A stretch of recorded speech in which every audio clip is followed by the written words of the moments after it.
Bismillahirrahmanirrahim. Assalamualaikum warahmatullahi wabarakatuh. Perkenalkan, nama saya Muhammad Zaki dari kelas 2B NPM 1921919052.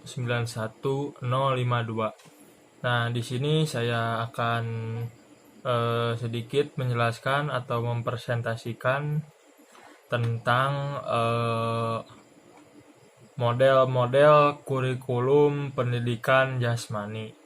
Nah, dalam model-model kurikulum pendidikan jasmani yang kali ini yang saya akan bahas ini ada 4 model. Yang pertama ada model developmental education movement, yang kedua ada sport education, yang ketiga ada personal meaning, yang keempat ada health related physical education.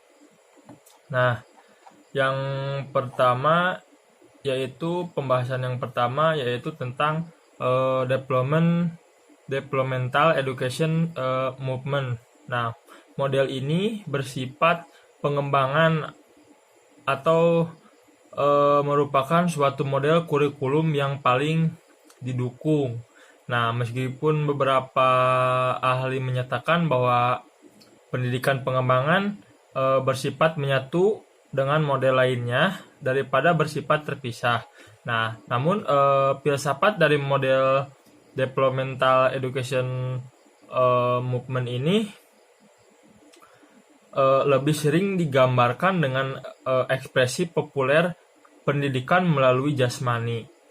Nah, dan programnya dicirikan oleh kegiatan-kegiatan fisik yang digunakan untuk menyumbang pada perkembangan total individu, baik secara fisik, sosial, emosional, dan intelektual.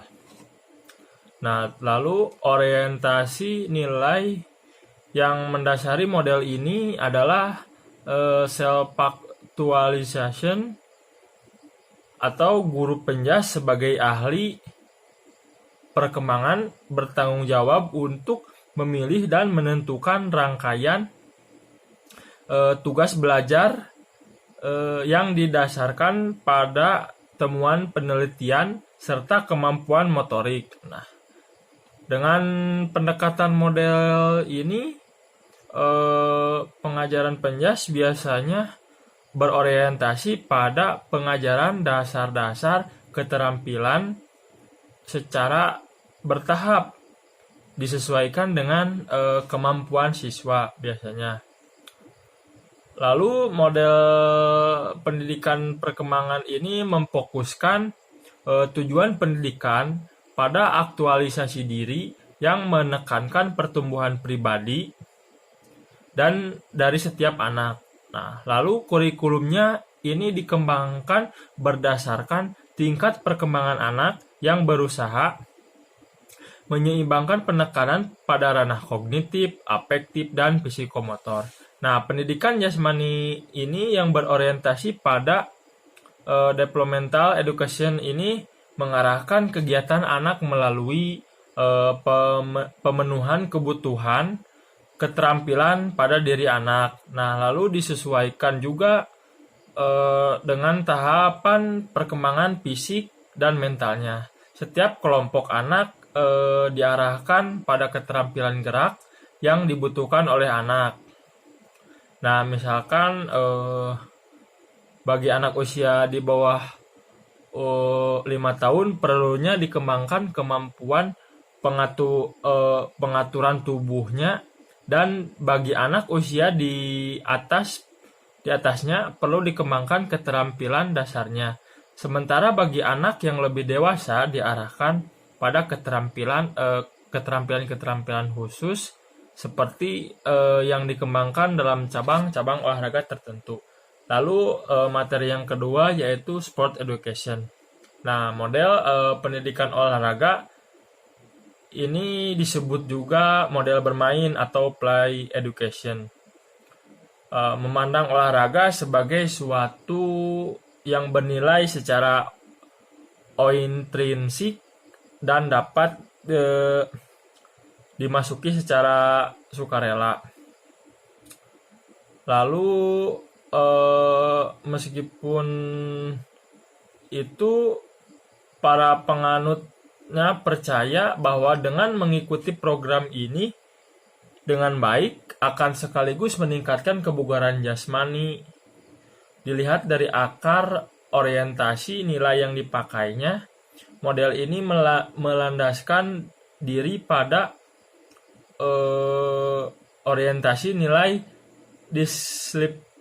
disiplinari, mastery, dan kecenderungan pendekatan materi pelajaran yang selalu meningkat sebagai tujuan akhir. Lalu dibandingkan dengan program pendidikan jasmani biasa, nah di dalamnya ini terdapat 6 hal yang bisa dibedakan, yaitu yang pertama programnya melibatkan istilah musim latihan, musim pertandingan, dan musim pasca pertandingan sebagai pengganti istilah unit pelajaran. Lalu yang kedua, siswa lebih cepat menjadi anggota tim atau tersedia. Yang ketiga, ada tersedianya jadwal kompetisi formal. Yang keempat, adanya IP tinggi yang dijadikan target akhir. Lalu adanya sebagai catatan prestasi yang didokumentasikan dan dipublikasikan di lingkungan sekolah. Lalu ada siswa bisa memainkan peranan yang berbeda-beda sebagai pelatih, kapten, guru, kapten regu, wasit, atau pencatatan nilai dan sebagainya. Lalu yang ketiga ini ada model personal meaning. Nah, model kurikulum personal meaning ini memastikan bahwa agar pengalaman siswa bersifat mendidik, maka pengalaman itu harus mempunyai makna dan keberartian untuk seseorang individual. Lalu pendukung dan pengembangan dari model ini menyatakan peranan pendidik adalah menganalisis sumber-sumber potensial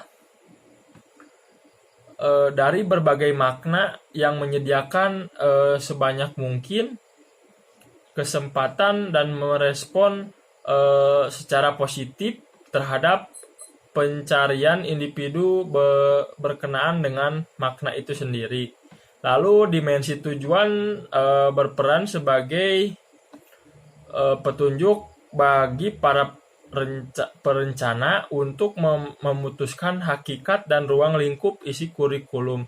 Nah, dimensi ini meliputi 22 pernyataan tujuan yang menampilkan motif atau maksud siswa dalam mengikuti kegiatan gerak, sehingga dapat dilihat juga sebagai tujuan dari pendidikan jasmani secara keseluruhan. Nah, lalu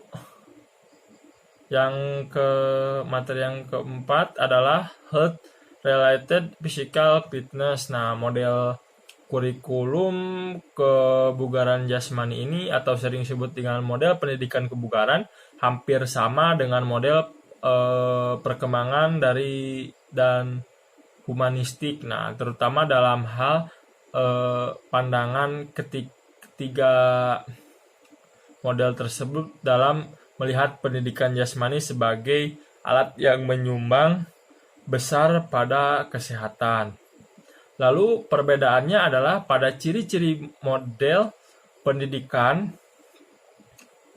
kebugaran yang membatasi manfaatnya pada wilayah kesehatan dengan tujuan utama meningkatkan kebugaran jasmani siswa. Sebagaimana dirumuskan oleh banyak pihak, kebugaran jasmani adalah kemampuan untuk melaksanakan tugas sehari-hari dengan cukup intensif dan kesiagaan penuh tanpa menimbulkan kelelahan yang berarti, dengan energi yang cukup untuk menikmati waktu luang dan menjalani situasi yang tidak terduga. Mungkin Sekian yang dapat saya sampaikan, kurang lebihnya mohon maaf. Billahi taufiq wal hidayah. Wassalamualaikum warahmatullahi wabarakatuh.